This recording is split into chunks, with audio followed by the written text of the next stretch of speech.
back vibe, baby.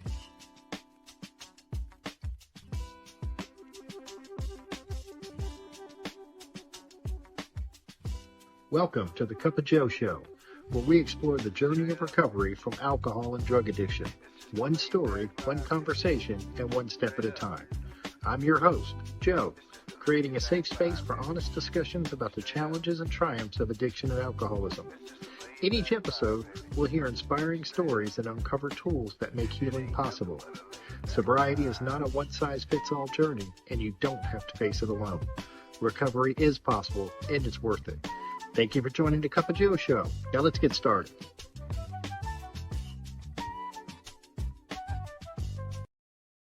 Hey, everybody. Welcome back to the Cup of Joe Show. I'm your host, of course, Joe, and I'm really excited about my guest today. Want to introduce you to David W. David was born in 1956 and grew up in Tennessee as the eldest of four boys. He was actually raised in an atheist home by brilliant but skeptical parents. Good Lord, say that 3 times, Joe. From his first drink at 13, alcohol became his escape, fueling both his talent as a trumpet player and his struggle to fit in. He became a daily drinker at 17 while attending Juilliard, later pursuing careers in law and relationships that were both overshadowed by addiction. For 37 years, David drank every day, functioning professionally but unraveling personally. It wasn't until an intervention on May 3rd, 2010, that he finally surrendered. Nearly 15 years later, David has found sobriety, faith, and transformation through the 12 steps. Today, he shares his journey of overcoming addiction, discovering a higher power, and the life-changing power of the 9th step. So grab a cup of coffee, relax, and let's get into it. David, how are you doing today? I'm just fine today, thanks. How are you, Joe? I'm doing great, and I'm really grateful that you came on the show to share your experience, strength, and hope. I guess let's start from the beginning. What was your childhood like growing up as the oldest of 4 boys? Well, there's a lot of mental illness in my family, and my father had bipolar disorder before it was diagnosable as that. I think they called it manic depression at the time. He had his first psychotic break when I was about 12 years old, and Wow. very frightening time. A lot of violence, a lot of dysfunction. My mother was very emotionally distant, and so I never felt that I was raised right, if that makes any sense. Sure. I had, jumping ahead, I had some years of therapy, and I don't believe I gave the therapists much of a chance because I was drinking through all those years. But I honestly don't remember them ever mentioning forgiveness. And it wasn't until late middle age or early old age, I don't know where the line is, but it wasn't until I don't either. My recovery journey began at 53, sometime later when I began to find forgiveness and stop blaming my parents for the way I was treated as a child. Other than that, the most significant thing was I was bullied. I was a weakling. I was skinny. I felt ugly. I had a bad case of acne. I just did not feel attractive in puberty. I didn't feel attractive to the girls, and I felt terrible about that. And so I certainly don't have a story that involves severe abuse, no sexual abuse that many people have, and so there are a lot of worse backgrounds than mine. And I've learned that I can't attribute my alcoholism to my upbringing. Right. That's not the reason I became alcoholic. Yeah. And you mentioned your parents, and I know that, and you said one of the things you had mentioned is that you were raised as an atheist, or raised in an atheist home. What was that like? Well, when you're raised that way, it's just all you know. And so learned all of the rationalist arguments against the existence of God, and I could recite them quite fluidly. And I was absolutely persuaded that people of faith were wrong. My father taught me that people of faith were weak and they needed a crutch. They couldn't make it on their own. And for years in early recovery, I thought how wrong that message was. After I began to find a higher power, I thought how wrong the message was from my father. It turns out that the message was correct. It was the value that he assigned to the message that was wrong. In other words, he taught me that people of faith are weak. We teach ourselves that we are weak, that we need the help of a higher power. It's just that he assigned a terrible value to that. It was a bad thing to be weak. And we assign a wonderful value to that it's a great thing to be weak. And so it took me a while in my journey to appreciate what was right and what was wrong about my father's teaching. It's interesting. You bring such a unique perspective in that way. I'm sure, and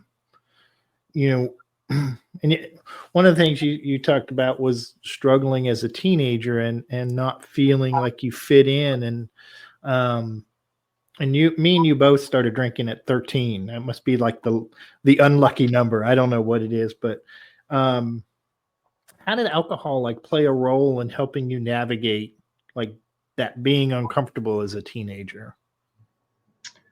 Well, I remember the first time I got drunk at 13 and threw up seemingly endlessly in the commode and just couldn't wait to do it again. Yeah. So many people have that same experience. There's nothing unique about that, but it's irrational and it's impossible for normal people to understand. Normal people, if they get sick on alcohol, they don't want to do that again. Yeah. And they may do it again, but they don't want to. And I just couldn't wait to do it again. Yeah. So, do you remember how it made you feel, David? I mean, yeah, all the worries, all the insecurities left. And there was a sense of peace, the same sense of peace that I can get today out of working the 12 steps. It's just that alcohol was quicker. It happened. Yeah. It gave you relief instantly, whereas the 12 steps take a little while. That makes a lot of sense. You were kind of a child prodigy as well, weren't you, as a trumpet player? I thought I was hot shit. Can I use language like that? Absolutely. It is preferred. No, I'm just kidding, people. So back in the day, they had junior high instead of middle school. And so our high school was only 3 years, where we had the ninth grade was in junior high school. So when I switched over to the high school in the 10th grade, I immediately won first chair in the local band, but I also won the statewide all-state trumpet competition and was principal trumpet in the statewide all-state band, and orchestra, I think, as I recall. And so as I excelled at that across the state, I got this tremendous ego. It was the only thing in the world that I felt I could do really, really well. And it may have kept me sane during those years of being frightened and afraid and insecure in every other area of my life. But what was very helpful to me to have that one thing that I could do really, really well. So go ahead. Go ahead. Sorry. No. Go ahead, David. I'm sorry. Well, that one thing that was really, really good in my life became a problem when I moved to New York. Kind of a long story short, I got into Juilliard and quickly learned that I could not compete on a national or international level. The level of talent outside of Tennessee was so much ahead of me, and the disappointment the years of struggle, beating my head against the wall, trying, struggling hard, and putting off the decision to leave music was very, very painful. Very difficult. And did drinking kind of help alleviate some of that? My college roommate at the time said, "David, why do you drink every night? Why do you drink every day?" And I said, "I like it. Why wouldn't I?" And, I don't think I was drinking excessively in my college years. 2, 3, 4 glasses of scotch, which sounds excessive when you put it that way, but on standards of where I was led to later in my addiction, that was nothing. Yeah. And so I never missed a day of school or work or anything like that. I was functioning. That's a funny story if we can jump ahead. Yeah. When I got to treatment in 2010, they wanted me to say I was an alcoholic, and I didn't want to do that. I was not fully voluntary. There was a lot of pressure on me to go to treatment. And although I signed myself in, it was under duress. Right. And so I didn't want to admit I was alcoholic. I felt like once those words left my lips, there'd be no taking it back.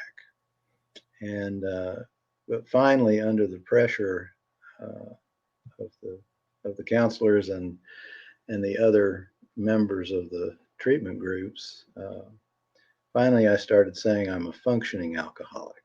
Because even at 53, when I came into treatment, I still had a job. I'm an attorney. I had a professional career. I had a nice house with 2 cars in the garage. The bills were paid, and I had two kids and a wife still. And so I felt I was functioning, and none of the counselors liked that. They didn't like me to attach that label. And so finally, in frustration, I persuaded one of them to explain to me why they didn't like that label. And he said, "David," he said, "it's just like being a little bit pregnant." He said, "You either are or you're not." Yeah. And more seriously, he explained that if you use words like functioning, what you're really saying is, I'm not that bad. What you're saying is, I'm really not powerless over alcohol. I'm functioning. It's right. It's a way of minimizing it and not accepting that first step of admitting we're powerlessness. Admitting we're powerless. So that's a great way to put it. Like, I haven't quite heard it put that way. I always think of, when I tell people I'm from a dysfunctional family, and I'm like, I have yet to meet someone who's really in a functional family. We all have some sort of dysfunction. So I kind of say, think the same when I thought I was a functioning alcoholic, and literally I was destroying everything in my path, but I felt okay. So I figured I was okay, Did you have, were there signs throughout that things weren't okay, throughout your career, even though I know you thought yourself as functioning? Were there any moments that?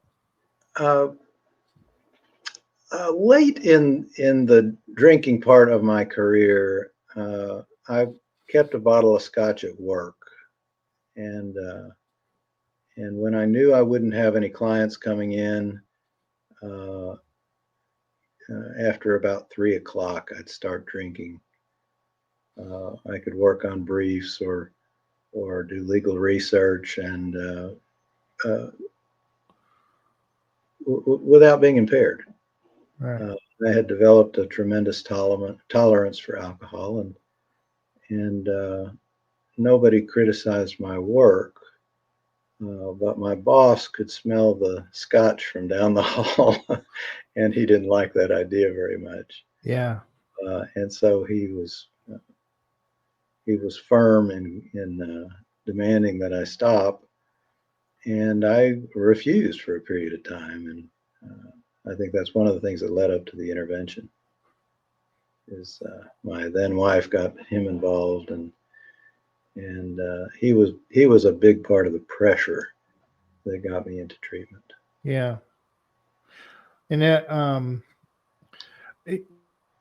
you mentioned your wife at the time. So how did alcohol influence like your relationship and decision making? How did that come about? Well, she was my second wife, actually. The first wife I married at 20 years old, roughly, and divorced at 27 or 28, or she divorced me, I should say. But the second wife, mother of my children, I don't regret anything today because I have two wonderful kids that I wouldn't have otherwise. But with that exception, I never should have married her. She never should have married me. She was a very religious person. We didn't agree politically. We didn't agree spiritually or religiously, and we had not physically violent, but emotionally violent fights. We lived together for about 2 years before we got married, and argued and fought and disrespected each other terribly, to the point that at one occasion she pulled a gun on me, and I married her after that. So the drinking, I think, destroyed my judgment, destroyed my judgment. I was not a binge drinker at all. I was purely a daily drinker. I did get drunk occasionally where I overshot the mark, but my tolerance grew to the point that by the time I went to treatment, I was drinking every single day, 15 or so drinks, usually after work or starting around 3 o'clock in the afternoon. By noon, I'd be looking at my watch, just counting the hours until I could get my first drink. And I was pretty much in control of my drinking. I drank that amount, and I'd go to bed at a reasonable hour. I'd go to bed around 10 o'clock and wake up in the morning. I didn't feel like I had hangovers. I had just developed this tolerance. Now, I didn't feel good, but I just thought I felt normal. And so then on the weekends of 15 drinks a night, on a work night, on the weekends or holidays, I'd start drinking in the mornings.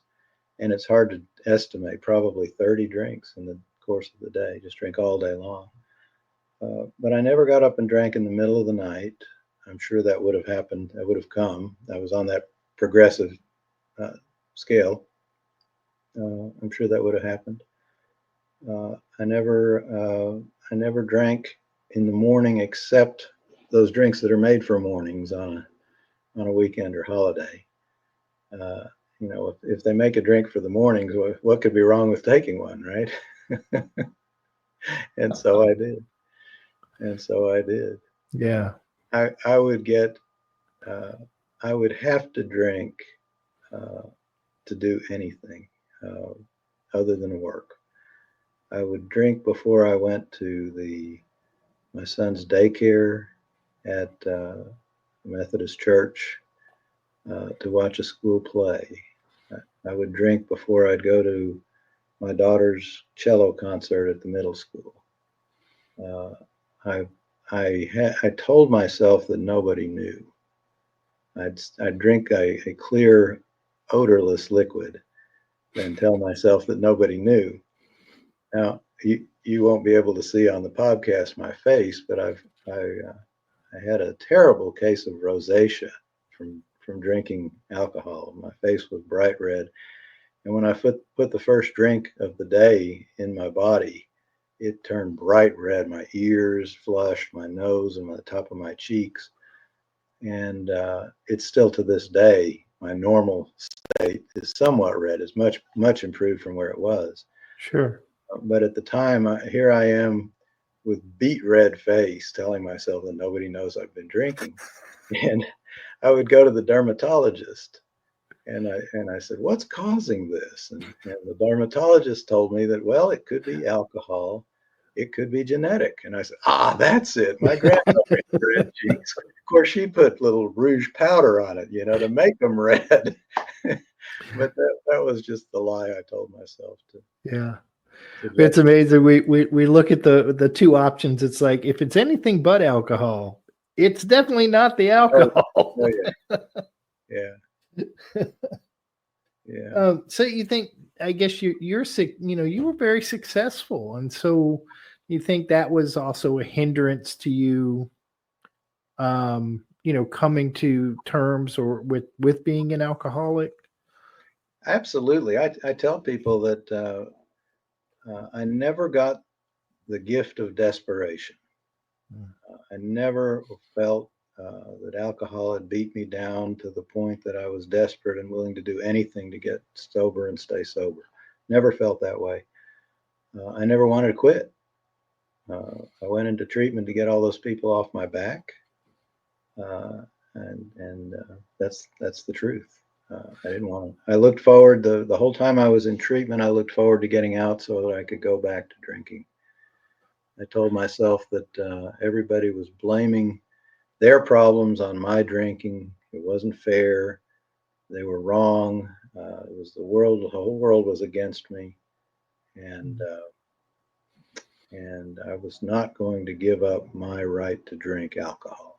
It was my possession, and it was the most important possession that I had. Yeah, and that's up until you went through an intervention, and I thought it was pretty interesting. That was through the intervention and the period of time that I was in treatment. I still had that terrible attitude. Yeah, I didn't believe in God. Still, I thought that all religious people were hypocrites, and there are certainly examples of that. Sure. That aren't hard to find. So I felt justified in my belief, and when I looked at the steps that they introduced me to in the treatment center and in AA meetings, that they put us on the druggy buggy and drove us to AA meetings, and when I looked at the 12 steps on the wall, half of them dealt with a higher power or God, and I was just absolutely convinced that wasn't going to work for me. Yeah. Couldn't possibly work for me. But what happened was I had this terrible relationship by that point with my wife, and she came to counseling sessions at the treatment center and would scream at me and yell at me and took her wedding ring off and threw it at me, and I was just that night, particularly that night, I could not understand why she would do that. After all, I'm doing what she wanted me to do. She hired the interventionist. And I was doing exactly what she wanted me to do. And here she was, enraged at me. And all of a sudden, this light bulb went off. And I came to believe that she got me into treatment knowing I would fail, planning to divorce me and take advantage of me in a divorce, because I'd be the drunk that had failed at treatment, the drunk that had relapsed, and everybody knew that I had driven drunk with the kids in the car. I'd lose my children, I'd lose everything in the divorce, and I came to believe in that instant, that night, that she never wanted me to recover. She had no belief that I was going to recover. It was checkmate. We were playing chess and she just won. Yeah. And I was so upset. I was devastated. But I'm a very stubborn person, incredibly stubborn. And I was stubborn enough not to let her win not to take a drink when I got out of treatment. I woke up that first morning home from treatment, having looked forward to this day because I'm going to get to go back to drinking. And instead I said, I don't want to let her win. I'll be damned if I'll take a drink. And 30 or 60 days by that point of being abstinent from alcohol had taken away all the physical problems, the physical withdrawals. And so all I was left with was this emotional obsession for drinking. And I had such strong willpower I could fight against it. It was torture. It was a terrible way to live. And we lived that way together for 4 months before she filed for divorce. And I knew it. It just proved I was right all along. This evil woman had planned to take advantage of me. And here she was filing for divorce anyway, even though I'm doing everything she wants me to do. Now, having worked the 12 steps, I can look back at that. It was a summer that we spent living together after treatment. And I can look back at that time and realize I hated her because she was the only thing standing in my way of drinking. Can you imagine how I treated her? Can you imagine how badly I must have treated her? Yeah. I must have talked to her terribly and treated her very, very badly. And so today, I don't blame her for filing for divorce. I wonder how she managed to give it 4 months. I mean, it just, the ability now to empathize with another person, to understand the harms that I've caused and the difficulties that I've caused other people, it's a whole new world. Yeah. I don't have to be defensive anymore. I don't have to prove that I'm right, you're wrong, or she's wrong. I don't have to do that anymore. It's freeing. It's liberating. Yeah. It's wonderful. Yeah. I was just thinking that, and we say we came to believe in a power greater than ourselves, and your anger towards your wife or your ex-wife was really a power greater than yourself. It sure was. Moment. It sure was. It sure was. So she filed for divorce. I still didn't believe in God, didn't want to. You couldn't tell me anything about it. I was going to 3, I think my aftercare plan required me to go to 3 or 4 meetings a week. I was miserable doing it, but I dreaded it.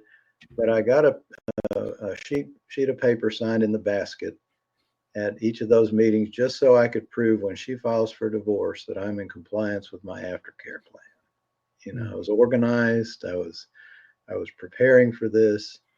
And but when she filed for divorce, and I'll say she didn't do it in a nice way. Now, I'd hurt her a lot, so she had reason to want to retaliate and hurt me back. But she could have told me, David, this isn't working. I'm going to go talk to a lawyer. She could have told me, David, I've talked to a lawyer. I'm going to file for divorce. She could have told me, David, I have filed for divorce. Here's the paperwork. Will you waive the service of process? No, her lawyer hired the sheriff's department to serve me at work. And I got a call from the receptionist that, David, there's a sheriff's deputy out here to see you. What the hell? What's this about? And so the minute I got back to my office, shut the door and opened these papers and read it, I was just shaking in anger. I was so enraged. And I instantly planned a relapse. Instantly. I had a business trip coming up to Vero Beach, Florida to take some expert witness depositions in a lawsuit 3 weeks away. And I instantly knew when I get down to Florida, I'm going to get drunk. Not have a drink, get drunk. And I had the craziest thoughts. I mean, I was so sick. I had the thought that when I get down to Florida, I'm going to make up for all the drinks I've missed in 4 months. Now, this is just a 3-day trip, but alcohol was so important to me, and it had been taken from me, and I was going to get it all back. It belonged to me, and I was going to take it all back. It just didn't occur to me that I'd die of alcohol poisoning, before I begun on this plan, But Yeah. but I love thinking and remembering now how sick I was. And the funny thing about that was, when at my sickest, I would not have admitted that I was ill. I would have told you I'm fine. It's everybody else. And I was honest in saying that. I Yeah. believed that. I didn't think I was sick. I didn't appreciate how ill I was. Uh, it's it's it's an amazing disease in that respect. If you got cancer, you know it. Once they tell you you got cancer, you got cancer. Yeah. But once they tell you got addiction, you don't always know you got addiction. I didn't. Yeah.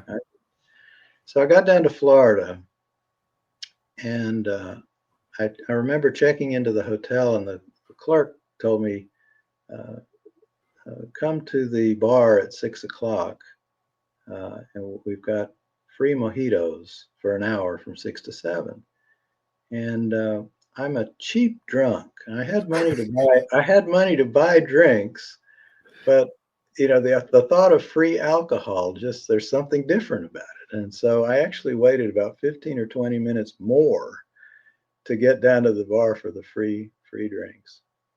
And I walked in that bar, and it was like Bill Wilson describes in his story in the Big Book, the co-founder of AA, describes being outside of a bar in a hotel in Akron, Ohio, and he could hear the gaiety, the tinkling of the glasses and the ice cubes. And it was just like that when I walked in. It was so delightful, and I was so excited. It was like being reunited with a lost lover that I had missed so bad, and I just could not wait to get my first drinks in me. And I walked straight up to the bartender and sat down at the bar, and I was just about to speak my order when this screaming in my head, you know what I mean? The committee, Mm-hmm. debate, should I do it? Should I not do it? Just started raging. And I had never had this experience before. Always pretty emotionally controlled to a fault. People have told me all my life, David, show some emotion, and I would never felt free to show emotion. But all of a sudden, this raging debate in my head, uh, part of me was screaming, if you do this, you're going to lose your kids in that divorce. Mm. If you do this, you can't conceal it. See, I had been thinking I didn't have to tell anybody. I'd just conceal it. When I got home, I wouldn't tell anybody. And this screaming voice was saying, you can't conceal this. You're going to love this. If you have that first drink, you're going to love it so much that you're going to be back to daily drinking by the time you get home. And there's no way to conceal that. And it just, with this raging, but I wanted it so badly at the same time. I don't know if you ever had that experience of wanting it and wanting not to do it terribly, Yeah. on both sides and equally. And I found myself standing up and walking out of the bar without ordering a drink.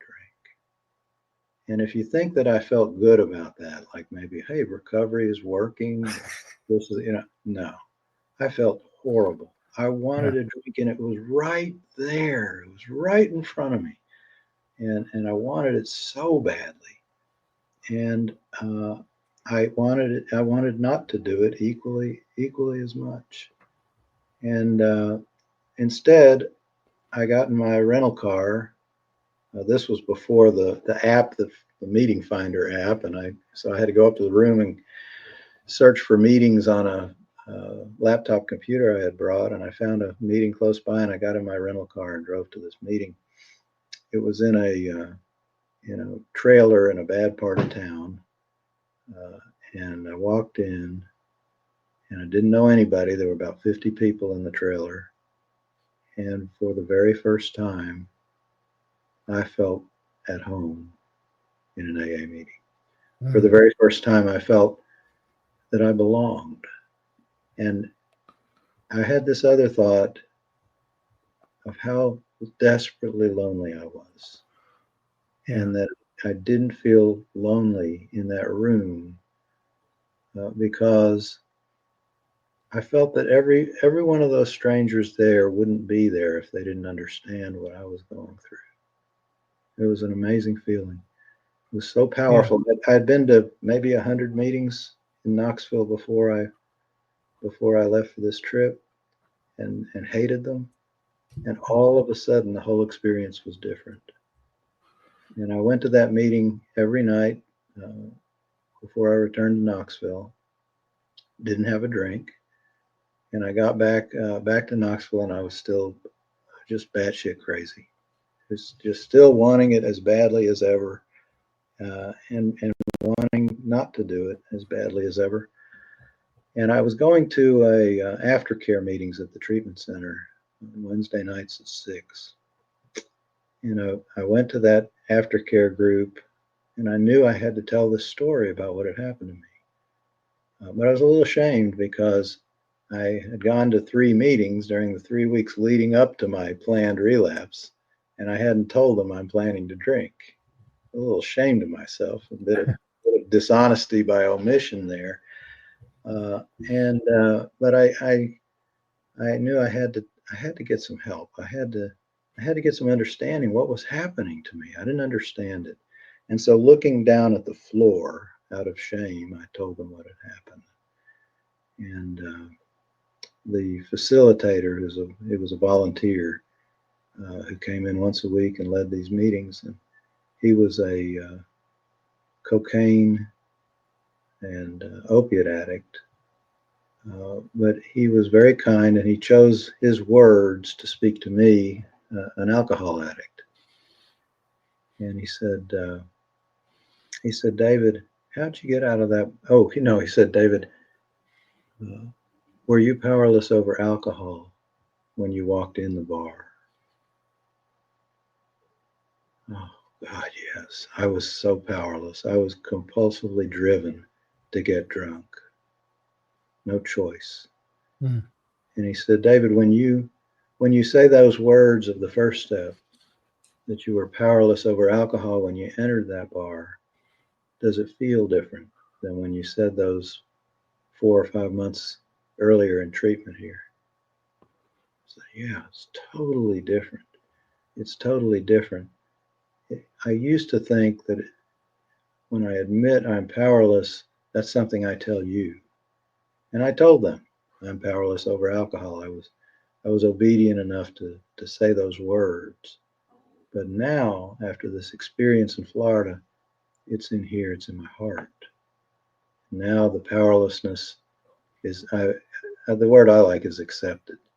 I've accepted my powerlessness. Absolutely, no question about it after that feeling coming into the bar. It was so different. And then he said, David, let's talk about the second step. And I didn't know the steps well enough to have any idea where he was going with this. He said, how'd you get out of that bar without taking a drink? I don't know, man. You tell me. I don't know. He said, David, he raised his voice a little. David, how'd you get out of that bar without taking a drink? Now, there's 7 or 8 other former patients in this aftercare room. And I don't like to be yelled at for something I already told the man I don't know. And I don't like to be confronted with that in front of other people. And I said back to him with a raised voice to match the level of his, I said, get off my back, man. I told you I don't know. If you're so smart, you tell me how'd I get out of that bar without taking a drink. And the third time he yelled at me. And people are leaning back in their chairs and what the hell? And I yelled back at him, screamed at him, cursed at him. I told you, I don't know. And so all of a sudden, his voice dropped. And today I recognize it as a form of love that we have for one another when we're helping each other through our addiction into recovery. At the time, I didn't understand love in that way at all. But all I could sense was the incredible kindness, the incredible sincerity, the softness, the caring, compassion. And he said, David, don't you see? Don't you get it? He said, a power greater than yourself restored you to sanity. Not entirely, he said, it didn't take it all away. You're still suffering. But a power greater than yourself took away your insanity just enough to get you out of that bar without taking a drink. Now, I'm a smartass, and so I'm already thinking ahead. While he's talking in this gentle, soft voice, I'm already thinking ahead. You mean I don't have to go to church? You mean I don't have to read the Bible or the Quran or the Torah? You mean I don't have to have an image of God as a gray bearded man in the sky? You mean I don't have to be religious? Whatever got me out of that bar is, and just about that time he said, yes. He said, whatever got you out of that bar without taking a drink is more than sufficient for successful recovery in the 12-step program. That higher power, that God is more than sufficient. Latch onto it, grab onto it, don't let go. And I stayed after the meeting and talked to him. And this guy was about as different from me as two people could be. But I was just so moved by what he had done, what he'd shared with me. I asked him to be my sponsor. And he became my sponsor, and we started overworking the steps with this concept, this early concept of a higher power. And at that moment, I began to heal. I mean, it's still a process. But at that moment, I began to want to stay sober for the right reasons. And I began to want to work these steps. And it was mysterious, it was magical, and it was wonderful. Yeah. And I owe certainly my recovery to him. I owe maybe my life to him. I don't know that I would be dead, but I owe the quality of my life today to that man and the message he was able to carry to me in the unique way that I could receive it. Yeah, it was pretty awesome. It was awesome. It's a powerful story. You know, how has your definition of a higher power kind of developed over time? Well, our big book, our literature says that we should be open to accepting parts of religion that we can accept into our spirituality and not reject them out of prejudice. And I started with a lot of prejudice. So I didn't want to pray. I had never prayed in my life, and I felt like a hypocrite to pray. But finally, this sponsor threatened to fire me if I wouldn't memorize the third step prayer. He said, if you're not willing to memorize 5 simple sentences after what you've seen work already, if you're not willing to try that, then I'm going to spend my time with someone else. Well, he had become my guru. I wasn't about to let him go. And so I spent 4 hours one day. I'm a slow learner when it comes to memorization, but I spent 4 hours memorizing those 5 sentences. And it was a Wednesday, and I'd been out of town taking some depositions. I was driving back into town on the way to the aftercare program that I mentioned earlier. And I got a call from my daughter. She was about 12 years old at the time, and she was crying and she was terrified. And she said, Daddy, can you come over here to the house? She said, I think Mother's had a heart attack. And so I said, of course, honey, I'll be right there.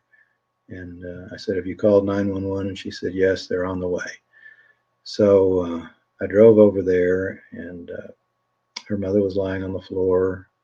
My son was about 6 years old, and the kids are just a wreck. And I got them comforted and went over to Angie and asked if there's anything I could do to help. And about that time, I heard in the driveway a car pulling up. I thought it might be the ambulance, so I went out through the garage, and it turned out it was Angie's mother. And the kids were right behind me in the garage. And when she got out of the car, she started screaming at me. If anything happens to Angie, I'm going to kill you. Now, the old me would have reacted very badly to that. I would have yelled back at her. I would have cursed her. I would have told her to get the hell out of here. I would have done something that would not have contributed positively to this situation. And instead, something came over me. A peace came over me. And I said, Karen, you need to go inside, calm down. The children are frightened. Go inside and attend to your daughter while we wait for the ambulance.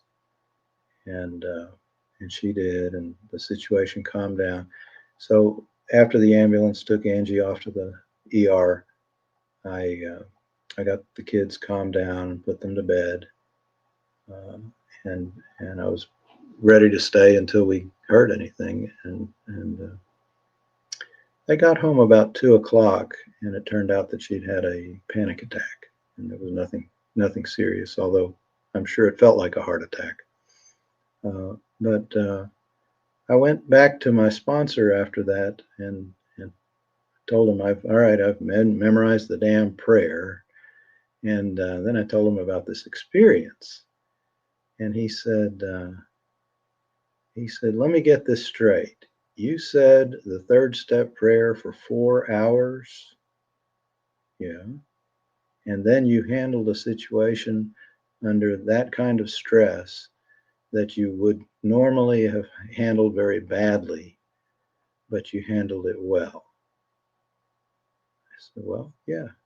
And he said, and you still think that prayer doesn't work? I said, I wasn't praying. I was just saying the words. He said, you were praying. I said, I was just saying the words, and he argued with me. But I had to recognize that I could see prayer working. And I don't know, it was within a matter of days. I was at an AA meeting, and I heard somebody say, if you haven't tried prayer, if you think prayer doesn't work, you haven't tried it. And that was exactly me. Once I tried it, it's become an important part of my life, and it's changed me. Yeah, I think that's the purpose too, right?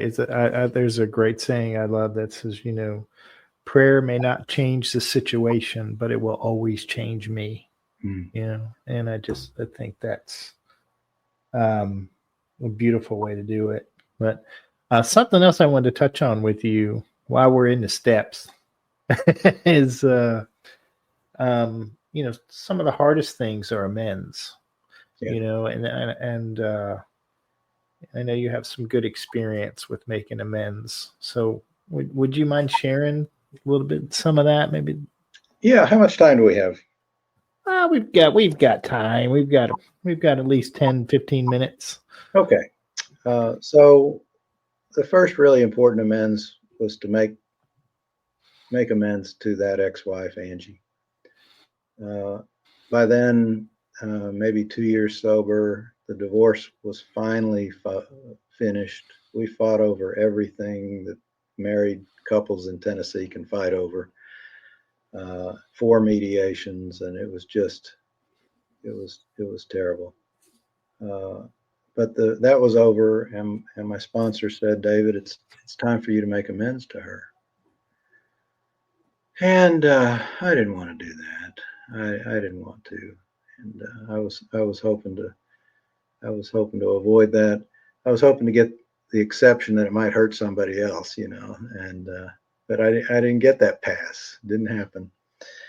And so he said, look, I don't want you to say I'm sorry. He said, I want you to completely avoid apologizing.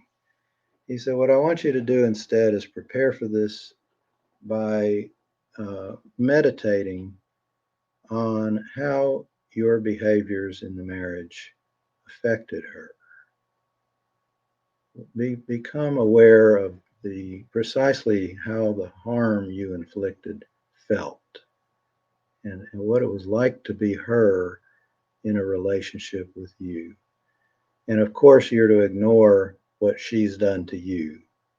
And I used to not be able to tell this story without going into all the things she did, but now I can do that. I can ignore that. And I did, and I really thought through. I thought through how I had hurt her. And the biggest thing was that years earlier, before I went to rehab, 5 years before I went to rehab, I'd come home from a business meeting out of town, and she got into my cell phone and discovered that I'd hired an escort service. And it was incredibly embarrassing, incredibly humiliating.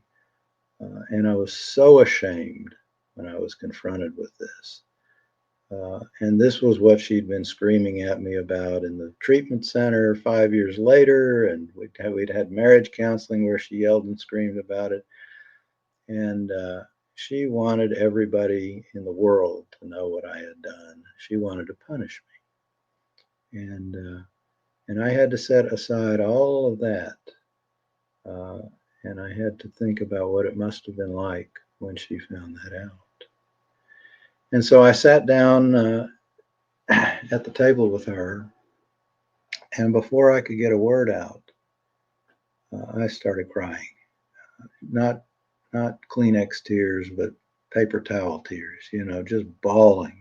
And when I finally got it together enough to talk, I said, Angie, I can hardly imagine how it must have affected you to learn of my infidelity, and particularly the type of infidelity, the betrayal, the hurt, the fear of sexually transmitted diseases, the wonder and the worry about, how often, how many times, how long had this been going on, all of those things that I have refused to talk about.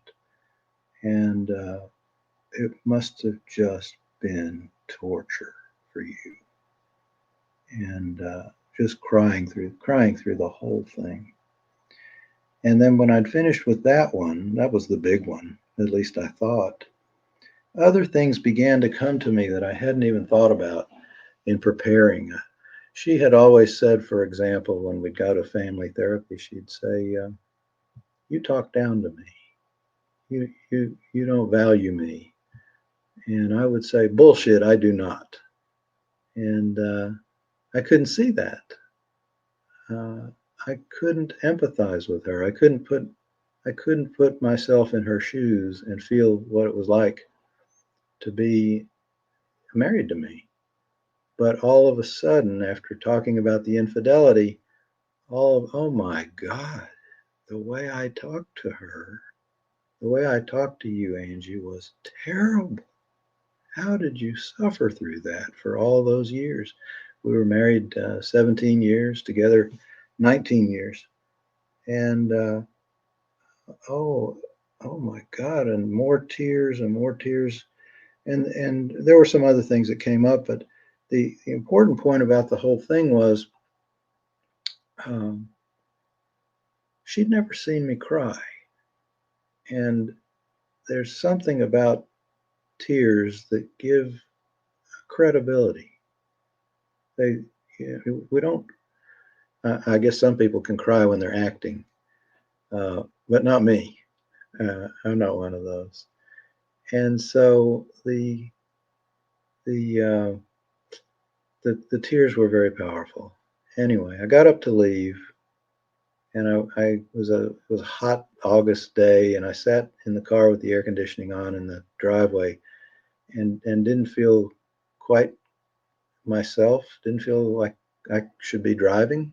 I was so emotional, but it was such an uplifting feeling. The people describe it as a 1,000-pound weight off my shoulders or my chest, and that's exactly what it was. I felt lightheaded, lighthearted and lightheaded. And I went to a meeting that night at the Park 40 Clubhouse, and they do a reading before most of the meetings called the promises, and they're actually the 9th step promises, and it begins, if we are painstaking about this phase of our development, we'll be amazed before we are halfway through. And then it has 12 wonderful promises, a new freedom and a new happiness, and I still get shivers down my spine when I think about that phrase, because I was feeling those things at the very moment that it had been predicted in 1939 when the Big Book was written, that they would occur halfway through the 9th step, right after making amends to Angie. And I was feeling this awesome weight lifted off of my chest. So if we got time, I want to jump forward to the second major amends, if you got time for that. Sure. Yeah, go ahead, Dave. I was maybe 6 months later, maybe a year later. The kids were maybe 13 and 7 by then. I was 2.5 years sober, something like that. And I decided that I was ready to take them to the beach for a week. And we went down there, and we had a good time. The kids seemed to enjoy it. I wouldn't say that there weren't moments I wanted to drink, but they weren't painful moments. I was easily able to stay sober during the week until the very last day. You know, that's the day that you have to clean up the condo and take out the trash and strip the beds and get the car loaded and get on the road for an 8-hour drive back to Knoxville. The kids were too young to share the driving, and always in the past I had driven on a long road trip with a cooler of alcohol in the car, and so the thought was occurring to me of how much more comfortable I'd be driving back if I could just have a few drinks for the road. And I'm in recovery now.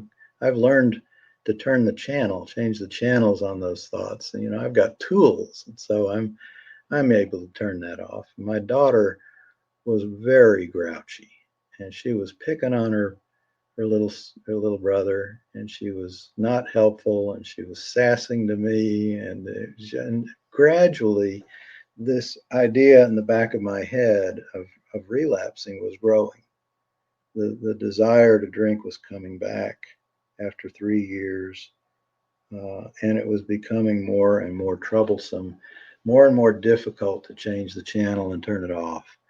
Finally got him in the car, and we're driving down the highway, and I'm wanting to drink, and she's just griping. And all of a sudden, my son was sitting right behind me in the back seat, and he started screaming at the top of his lungs. And I looked over beside me, and my daughter had reached over through the console of the car and was pinching the inner meat of his thigh as hard as she could. I swatted her hand away, and just full-blown wanted to get drunk at this point. It was coming back with a vengeance. And I one last thing to try. I took an exit. They tell you when kids are misbehaving, take something away that they want. And so I remembered that she wanted to get home that night for a sleepover with some girlfriends. Those 13-year-old girls love their sleepovers. And so I was going to take that away from her. And so I pulled off into a hotel parking area, and I said, you're not behaving. I'm going to get a hotel room with a swimming pool, and I'm going to relax today. And if you behave, we'll go back tomorrow. And with that, she started screaming at me, and she screamed, "I can't believe you ruined my family by sleeping with a prostitute." 13 years old. The first thing they tell you in the parenting classes for divorcing parents is not to involve your kids in that kind of thing. I had no idea that she knew. I hadn't put her on an amends list because to make amends to her for something she didn't know about would do more harm than good. I got when I feel shame, like that type of shame, I get furious. I just get this rage that comes over me, and I took a deep breath, and I was just about to scream at her something stupid like, "How dare you speak to me that way? I'm your father. Don't you ever talk to me that way again," you know? When instead this sense of peace came over me. And instead of yelling at her, I reached my hand over the console of the car and put it on her shoulder and looked her in the eye, and I said, "Honey, I need to know exactly how I've hurt you. I need to know that. This is a perfect time for you to share that with me." And she leaned over the console of the car and put her head against my chest and started crying. And I leaned over and grabbed her around the shoulders and bent over her and started crying. And she'd never seen me cry either. And we got it together. We got back on the road, and we drove all the way back to Knoxville. The day flew. We talked the whole way. I had a vocabulary to speak about my behaviors that I never had before. Out of the big book in the 12 and 12, particularly the 12 and 12 in step 8, where it talks about these instincts in alcoholics that run awry, and one of them is the sex instinct, and that was my particularly embarrassing instinct that ran awry, and it made my amends that much more difficult to want to make.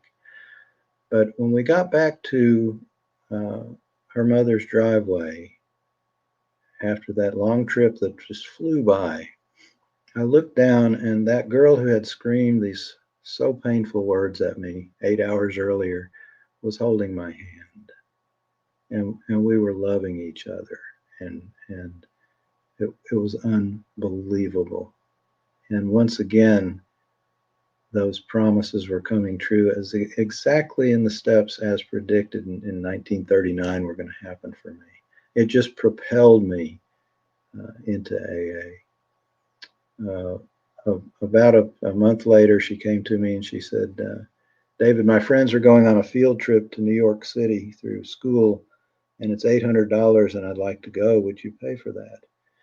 I said, "Yes, honey, I'd like to do that for you. Let me know when you need the money." About 2 weeks later, we're having dinner, and she said, "Daddy," she said, "about that trip to New York." And I'm thinking she's ready for a check. And she said, "I'd rather go with you. Will you take me to New York?" And for this alcoholic, for a 13-year-old, maybe she was 14 by then, for a 14-year-old girl to prefer to be with me than her girlfriends, to take a trip with me instead of with her friends, I wouldn't have that if I was drinking. I wouldn't have that without the 12 steps, without recovery, without everything involved in AA. It's transformed my life. It's made my life wonderful and beautiful. If you got a minute, I gotta say, I did have a difficult weekend. I'm going through a hard time. My girlfriend of 4 years announced that she's leaving me, and I was shocked and hurt. And I'm recovering from that. But when these things happen in recovery, for me, I am able to have that joy of sobriety, that joy of recovery. I'm able to maintain a joy even through sorrow and pain. Yeah. My father died in 2016, and I had the same experience. A sad time, but it doesn't take away the joy of life and of the of the relationships that I have left. And so, gosh, I love sharing about it, and it makes me feel good. Yeah. Yeah. Well, I appreciate you sharing about it, David, and being so open, and vulnerable, and I'm Let sorry me, about. Oh, go let me, ahead. yeah, let me talk about that for a minute. Vulnerable. It's important. Uh, our book says that resentments are the number one offender that'll lead us back to a relapse. But if and that's probably true, but number two has got to be shame. Hmm. I cannot live under the intense pain of shame and stay sober. Yeah. And as importantly, I cannot be helpful or useful to other people if I'm living with the pain, the intense pain of shame. I will isolate. I will stick to myself. I will feel insignificant. I'll feel that I have nothing to share or nothing to be helpful, or I won't want to be helpful because I'm suffering myself so much. Shame is devastating, Yeah. and I've got to find a way to get rid of any shame that I'm feeling, or I'm going to get drunk. Eventually, I'm going to have a relapse. Yeah. And the 12 steps, I mentioned forgiveness earlier. The 12 steps allow me to forgive myself.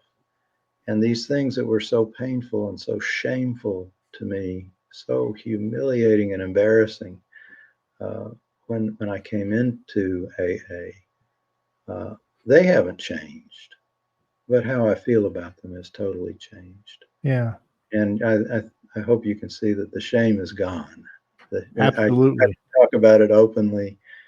There's always somebody, not always, but there's sometimes somebody who says, you should be ashamed of yourself. Well, would you really want me to be ashamed of myself? If the person you would have, if I'm ashamed of myself, would not be a good member, a fit member of society. Yeah. And I think that's important, even when we're dealing with our kids. We should never try to shame them. No. And yeah. It's when you said that, I was thinking, like, when someone says, well, you should be ashamed of yourself. I want to go, you don't know half of the stuff I've done. Yeah.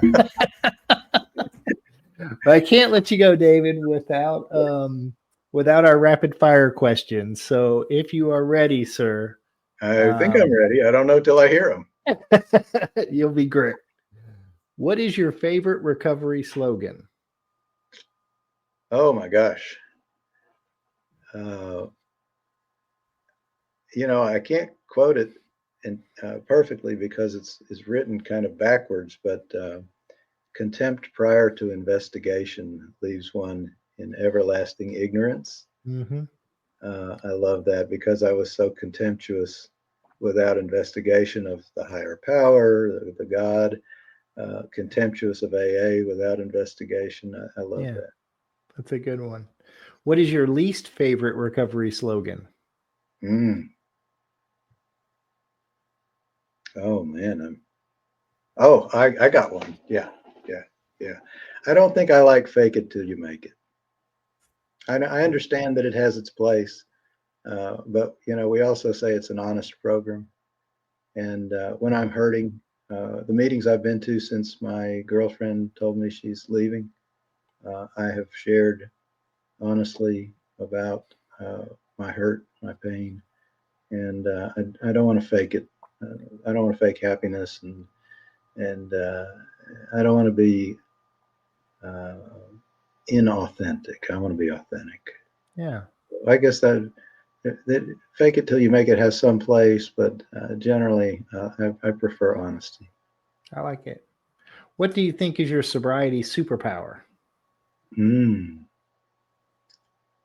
Well, it's got to be a higher power. It's got to be. I mean, I'll get a 15-year medallion on May 5th if I keep doing what I've been doing, and that's not me. As much as I love to drink, I couldn't be sober a day or a week or a month without a sufficient higher power to keep me that way.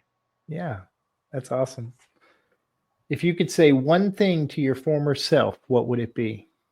Give this a try. Give it a try. Give it a try. Oh, and number two, I know you said one. That's okay, Dave. Stubborn. You're going to be okay. Yeah. It's going to be all right. You're going to be okay, David. That's an important one. What song do you play to lift your spirits when you need a boost?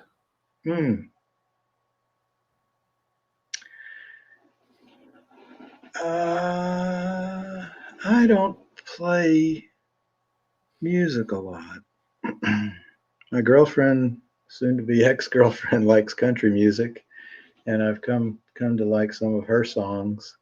But I don't think I put music on to lift my spirits. Okay. If you could grant yourself one wish to help with your recovery, what would it be? God send me somebody today to be helpful to. What step do you love the most? Well, the 9th step is my personal favorite. Had the most impact on me. 10th step is close behind it. It's changed my life. Yeah. What step do you love the least? I